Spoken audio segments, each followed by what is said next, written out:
নমস্কার, আমি লিপিকা। আমার ছোট্ট ইউটিউব চ্যানেলে তোমাদের সবাইকে স্বাগত। আজকে আবার আরেকটা ইস্যু নিয়ে আলোচনা করার জন্য তোমাদের কাছে চলে এসেছি। আমাদের প্রত্যেকেরই জীবনে কিছু না কিছু প্রায়োরিটি আছে। আপনি আপনার লাইফের প্রায়োরিটি জানেন, আমি আমার লাইফের প্রায়োরিটি জানি, কিন্তু ওভারঅল যে প্রায়োরিটিটা রাখা উচিত আমাদের প্রত্যেকের জীবনের, সেটা কি? প্রথমটাই হচ্ছে আপনি যে কাজ করেন সেই কাজকে আপনার সব থেকে আগে প্রায়োরিটি দেওয়া উচিত, বা যে কাজ করছেন। সেকেন্ড সেটা হচ্ছে আমাদের কালচার, দ্যাট মিনস আমাদের সংস্কারকে আমাদের কিন্তু প্রায়োরিটি দেওয়া উচিত। এই দুটো জিনিসকে কিন্তু প্রথমে লাইফে, প্রত্যেকের লাইফে প্রায়োরিটি, আদার্স প্রায়োরিটি তো ডেফিনেটলি রয়েছে, বাট এই দুটো জিনিসকে, কাজকে এবং আপনার কালচার সংস্কারকে প্রথম কিন্তু প্রায়োরিটি দেওয়া উচিত। আমরা প্রতিদিন কাজের ক্ষেত্রে কর্মসূত্রে বেরোচ্ছি, বা লোকেদের সাথে, আশেপাশের লোকেদের সাথে ইন্টারাকশন হচ্ছে, তো সবাই কথা বলে, সব কথা কি প্রায়োরিটি বা আপনার ওয়াইজ মন মতন হয়? অলওয়েজ কি আশেপাশে যে লোকগুলো বা মানুষগুলো আছে তারা কি আপনার অলওয়েজ পারফেক্ট আপনার সাথে ব্যবহার করে? আমার তো মনে হয় না। সব ব্যবহার কি আপনার আমার মনের মতন হয়? না। তো সেগুলোর ক্ষেত্রে কি করে আমি অ্যাডজাস্ট করব, বা আমার কি করা উচিত, আজকে সেটা নিয়েই আলোচনা করব। যে মানুষগুলো আমাদের চারপাশে রয়েছে, প্রতিনিয়ত কর্মসূত্রে হোক বা এমনি তাদের সাথে ইন্টারাকশন হোক, প্রতিনিয়ত তাদের সাথে আমরা ইন্টারাক্ট করছি, তাদের ব্যবহার আমাদেরকে এফেক্ট করছে।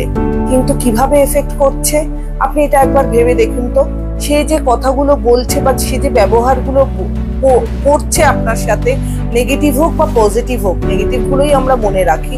তো নেগেটিভ গুলো যে ব্যবহার বা যে কথাগুলো বলছে, সেই কথাগুলো আপনার সাথে কি যাবে? ওই মানুষটা যেরকম আপনার সাথে যাবে না, সেরকম ওই মানুষটার বলা কথাগুলো কিন্তু আপনার সাথে যাবে না। হ্যাঁ, আমি বলছি আমাদের লাস্ট স্টেজ, মৃত্যুবরণের সময়কার কথা। তো কি যাবে আমাদের সাথে? আমাদের সাথে যায় কিন্তু আমাদের থট প্রসেস আর আমাদের ফিলিংস।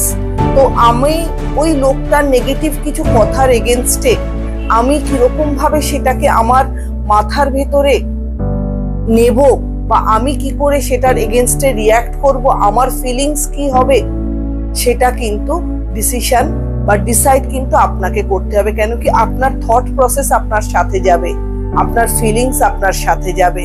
আপনার থট প্রসেস আর ফিলিংস যেহেতু আপনার সাথে যাবে, সেহেতু এই দুটোকে পজিটিভ রেখে সেই মানুষটার সাথে ডিল করাটা কিন্তু আপনাকেই করতে হবে। কেন কি আপনি যে কর্মটা বা যে সংস্কার বা যে কালচারে বড় হয়েছেন বা কালচারে প্রায়োরিটি নিয়ে চলছেন, সেখানে কিন্তু পজিটিভ ওয়েতে যদি আপনি আপনার থট প্রসেসকে কন্ট্রোল করেন, সেখানে যতই লোকটি খারাপ ব্যবহার করুক না কেন, আপনাকে নেগেটিভ কথা বলুক না কেন, সেটা কিন্তু আপনাকে ততটা এফেক্ট করবে না। কেন কি আপনি জানেন আপনার লোকটির কথা বা লোকটির ব্যবহার নেগেটিভ গুলো আপনার সাথে যাবে না। কেন কি আপনি আপনার থট প্রসেসে তো ওনার নেগেটিভ জিনিসটাকে জায়গায় দেননি। আমরা অনেক সময় পারি না এটা করতে, আমরা তো হিউম্যান বিং, আমরা মানুষ, আমরা পারি না। তো সেক্ষেত্রে নেগেটিভ থট আমার ভেতরে আসবেই যখন একটি লোক বা কিছু মানুষ কটু কথা বলে বা খারাপ ব্যবহার করে। সেক্ষেত্রে কিন্তু একটা জিনিস মাথায় রেখে চলতে হবে যে আমার থট প্রসেসটা যেহেতু আমার, সেহেতু সেটাকে পজিটিভলি চালিয়ে নিয়ে যাওয়ার দায়িত্বও আমার। সেটাতে কি ভাববো, কি বলবো, কি করব, পুরোটাই কিন্তু আমার উপর ডিপেন্ড করে। তাই পজিটিভলি ভাবুন, কাউকে আপনার ফিলিংস বা আপনার থট প্রসেসের উপর ক্যাপচার করতে দেবেন না, সে যতই আপনার কাছের কেউ হোক বা না হোক। ডিসিশনটা আপনাকেই নিতে হবে। আপনি নেগেটিভ জিনিসটাকে আপনার থট প্রসেসে জায়গা দেবেন কি দেবেন না, যেটা আপনাকে বয়ে নিয়ে বেড়াতে হবে। আপনাকে মৃত্যুর পরও কিন্তু সেটা আপনার সাথেই যাবে। তো সেক্ষেত্রে আপনি কোনটাকে নেবেন, সেটার পুরো ডিসিশনটাই আপনাকে নিতে হবে। ফিলিংস, থটস যেহেতু আপনার। ভিডিওটা কেমন লাগলো অবশ্যই আমাকে জানাবেন। ভালো লাগে চ্যানেলটা লাইক এন্ড সাবস্ক্রাইব করে দেবেন। আর নিজের জীবনের priority, positive thought, positive feelings এই ডিসিশনটা আপনাকেই নিতে হবে, প্রায়োরিটি সেট আপনাকেই করতে হবে।